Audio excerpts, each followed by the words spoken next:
Hello అందరికీ 2 days నుంచి అయితే వీడియోస్ పెట్టట్లేదు కదా. నేనైతే తిరుపతి వెళ్ళానన్నమాట స్వామివారిని దర్శించుకోవడానికి.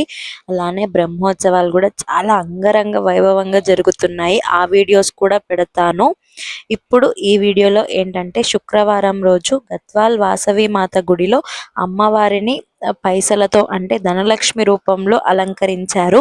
5,55,55,555 రూపాయలతోన అమ్మవారిని అయితే ఘనంగా అలంకరించారనమాట.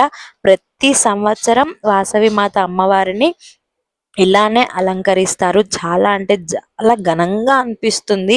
మీ అందరికీ కూడా ఒకసారి మా గుడిలో ఎలా అలంకారం చేశారో చూపిద్దామని ఈ యొక్క షార్ట్ వీడియో అయితే పెడుతున్నాను. మీకైతే నచ్చిందనే అనుకుంటున్నాను. ప్రతి సంవత్సరం ఒక కొత్తగా అమ్మవారిని తయారు చేస్తారనమాట. Thank you. జై వాసవి. జై జై వాసవి.